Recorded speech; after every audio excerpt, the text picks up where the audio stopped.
Südamenädala raames toimus Sillamäe lasteaia Päikseke spordiplatsil eriline spordiüritus koostöös jalgpalliklubi Dina.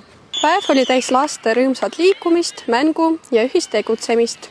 Lapsed jooksid, hüppasid, mängisid koos ning tundsid rõõmu aktiivsed aja veetmisest. Klubi Dina treenerid Nikolai Tošev ja Konstantin Karin viisid läbi lastele sobivaid ja mängulisi tegevusi, kus iga lapse osaleda, proovida ja kaasa lüüa.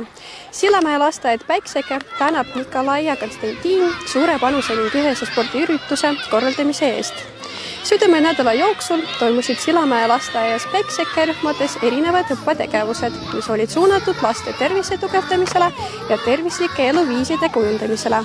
Lapsed tutvusid tervisliku toitumise põhimõttega, arutlesid koos õpetajatega toiduvalikute üle ning õppisid, mis on tervisepüramiid ja kuidas seda oma igapäevaelus kasutada.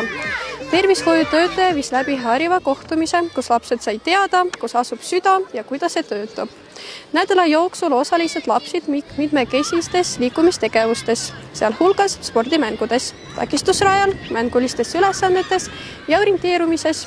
Lapsed liikusid palju, tegutsesid koos ning õppisid läbi mängu hoolitsema oma tervise eest. Sellised ettevõtmised toetavad laste igapäevaste liikumisharjumuste kujunemist, füüsilist arengut ning aitavad lastel mõista, kui oluline on tervislik eluviis. Lisaks arendavad ühised tegevused laste koostööskust, suhtlemist ja rõõmu koos tegutsemist.